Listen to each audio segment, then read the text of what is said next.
Everyone that had gathered returned to their respective jobs. Then, Shuna left the room to prepare tea for those who remained in the room. Immediately after her departure, Leon spoke up. Hey, what's the meaning of this? Why is John here? I have a question, too.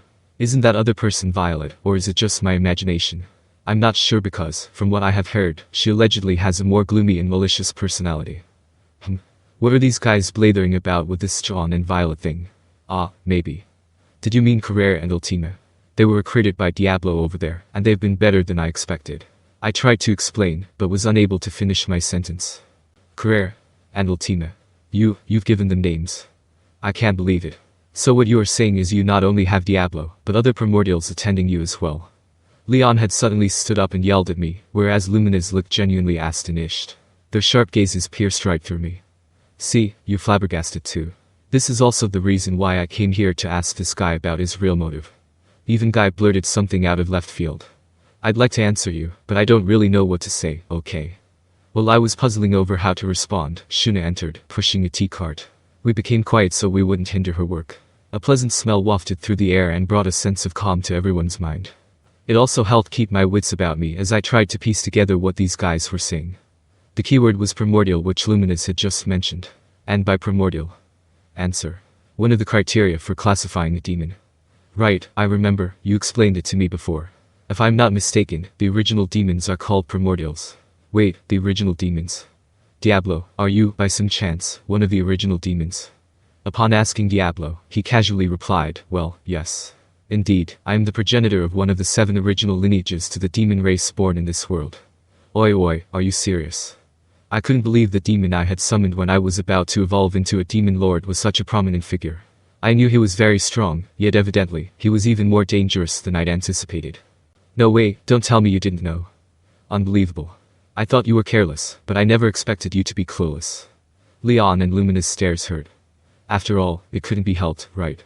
How was I supposed to know he was that big of a deal if he answered a random summoning of mine? Even Raphael-san was speechless. Although, that reaction wasn't directed towards Diablo's true identity, but rather at my ignorance. It was under the impression that I already knew about the primordial demons. No, wait a sec. Come to think of it, I felt that Ulmesia, the Empress of Sarian, had mentioned the primordials before.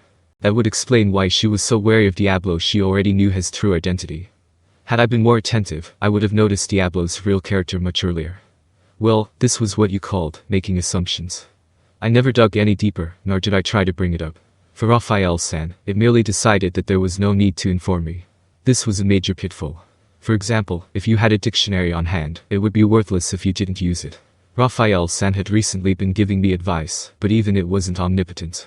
There was no way it could figure out what I did and didn't know. No matter how brilliant your partner was, if you didn't fully utilize it, then it was useless. Never had this been more true. Putting aside my surprise, Diablo began to share how he met me. Apparently, it went back to my encounter with Shizu-san. There seemed to be a connection between Diablo and Shizu-san, and when he sensed that she was about to die, he happened to visit this place. It was a surprise that Diablo already had his eyes on us back then, but I had no clue regarding his intention for doing so. A low-ranking demon from my lineage stole my position in line and ended up getting summoned by Rimuru-sama instead. That was the height of my sorrow. However, I stayed calm and waited for another opportunity, and splendidly enough, I was able to successfully respond to Rimuru-sama's summoning. Diablo finished, grinning from ear to ear. Then, Diablo responding to the summoning wasn't pure luck, but rather inevitable since he was already aiming for it in the first place. I was so taken aback that my head started to hurt. Also, this was news to me, but Diablo was evidently jealous of Beretta and tried to purge him behind my back. Despite that, he mentioned how he couldn't hurt Beretta because it would have been sacrilegious to damage the body I had created for him. This body is handmade by Rimuru-sama, warned Beretta, so if you lay a finger on it, you will incur his displeasure. I was dumbfounded, to say the least. But honestly, Diablo's story was excessively long. The thought that someone should go and stop him occurred to me, yet Diablo's fervor was too great for anyone to interfere. There was no other option. I had to bite the bullet. Diablo-kun. That's enough. The meeting is about to start again. Following my lead, Guy spoke next.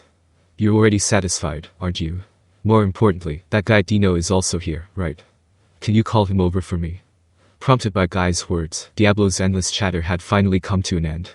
Well then, I shall summon Dino-sama. Shuna, who had sadly missed her window to escape from this torment, left with a polite bow. She ran away. The fact that I thought of Shuna this way was proof that I was at my wit's end. But I'm just about to reach the good part. Well, Diablo obviously still had a lot more to say. Everyone shared the same sentiment and simply ignored him. I didn't know what he might even begin to reveal if we heard any more of his story. Also, it was better for Diablo to keep his mouth shut for the sake of my own peace of mind. These seat had apparently been set up in the midst of the uproar. It was a guest armchair brought in by Leon's subordinates from an adjacent waiting room. "Oh, how thoughtful of you." These words were answered by Leon's subordinate knights, Ours and Claude, with a light bow. The two were apparently already acquainted with Guy. Otherwise, neither of them would have dared to engage in such reckless behavior, given that this was Guy we were talking about here. I should have prepared his seat, considering he was my guest, but with what just took place, I didn't have enough time to pay attention to these kinds of matters. I might have offended Guy if I hadn't offered him something, so I was grateful those two guys were here. The secretary who was supposed to assist me was, well, too engrossed in his storytelling. And my other so-called secretary, Xian, never left my side, like it wasn't part of her job responsibility. Sorry about that, I apologize. No, don't worry about it. We are also aware of your Majesty Rimuru's circumstances. Aren't you keeping people away from this room so we could be at ease? If so, then this was the least we could do. These two, Ours and Claude, were really nice people. Diablo and Xian should take notes from them. Listen, you guys have to be attentive like that. Kufufufufu, I spoke a little too passionately.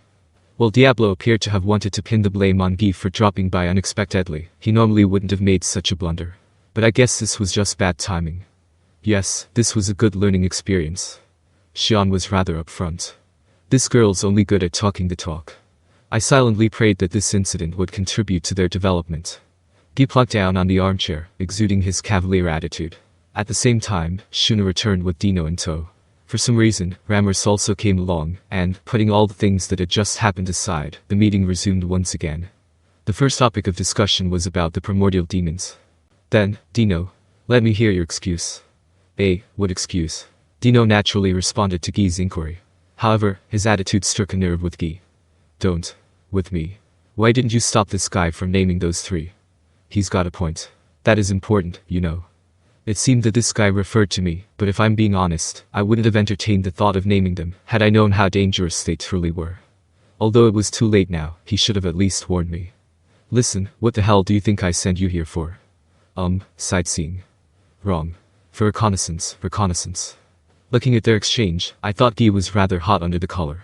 While I had already suspected as much, Dino was now definitely confirmed to have been a spy. But really, I wish Guy hadn't openly outed him as a spy to the face of the very person being spied on. And you, too. Don't make that innocent expression as if you had nothing to do with this. Oh, I got dragged into this as well. The fact that I was being scolded by the same people who decided to commit espionage against me was outrageous. On the other hand, I was certainly the cause for such behavior. I wanted to complain, but it'd be unwise to gripe without thinking things through. This was Guy we were talking about here. Provoking him was definitely not a good idea. Gahahaha. Don't fret over little things, Guy.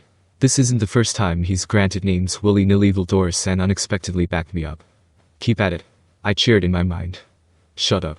Luminous shouted. Don't interrupt when the adults are in the middle of a conversation. Oh, okay. Vildor fell silent after that harsh rebuke. His inability to talk back demonstrated how wimpy he really was. Well, thanks to Vildor's sacrifice, their finger-pointing had shifted away from my direction. I didn't want to blow this opportunity, so I started to needle Guy with my grievances. Okay. The reason Dino came here was to keep an eye on me, right? I'll put aside my complaint about that for the time being, and while Dino is at fault for not stopping me, shouldn't the person who entrusted Dino with this job and sent him to my place also be held liable for poor supervision? Don't you think so, Guy-san? This was, in other words, sharing responsibility. It'd be no fair if I were the only one being criticized here, so my plan was to ensure Dino and Guy got their fair share. Dino's involvement was already clear, so all I needed was Guy's confession. That's right, Guy. Basically, I can't do surveillance stuff for the life of me. It's frankly surprising that you thought of making me work. Dino appeared a lot more perceptive in this kind of situation, given how he caught on to my plot. Guy looked frustrated. You bastards. We had to find a way to settle this quickly, all the while being careful not to provoke him any further. First and foremost, I didn't have time to stop him, Dino said. When I saw Rimuru with the Primordials, I was totally baffled, speechless. After all, there's 3 of them, you know. I accepted the matter with Diablo because he's always been an oddball, but the idea that someone like Tensura, along with those other two, would willingly serve another person was something I couldn't even begin to imagine. I guess so. Oh, Dino is trying to shirk responsibility with his remark, and Guy is agreeing with him. This was a bad development. Me too. I added I wholeheartedly believed Diablo when he brought them here, and promised that they would be helpful, and so I welcomed them. I never thought that they would turn out to be such big shots, since everyone was very polite about agreeing to work for me. They're under Diablo's direct control, and he's the one responsible for them. If anything happens, I'll also be held accountable, but it's only natural to trust your subordinates, right? Trying to come up with a good excuse, I redirected the blame towards Diablo. When you got down to the crux of the matter, Diablo was the root cause of all this trouble. That much was certain. I glanced at Diablo, giving him a hint that he should do his best to take on Guy's anger. When I did, for some reason, Diablo nodded happily after hearing my remark. Kufufufufu, Rimuru saw his faith and his words fill me with joy. I will have to work harder to live up to his expectations. Guy Whirly fell silent after witnessing Diablo's radiant smile. Then, he let himself lean back in his seat. In other words, it's Diablo's fault. Guy asked with disdain. He's at fault, and we are the victims, yeah. When I faltered with my explanation, Dino awkwardly finished the sentence. Diablo was the only person that had confidence in his response. This guy's been weird since the olden days, so there's no use complaining now, Guy commented, pointing to Diablo. Dino, you weren't able to stop Rimuru. This, too, is understandable given the situation. Oi. I don't like where this is going. Well, Rimuru, it's you. I knew it. Why are you pointing the finger at me now? What do you mean? I shouldn't panic here.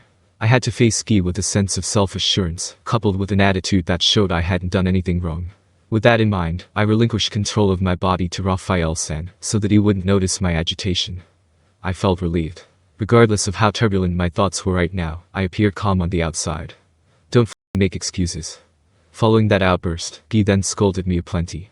He mentioned quite some serious stuff, like how the delicate balance of power in the world had completely collapsed as a result of my actions.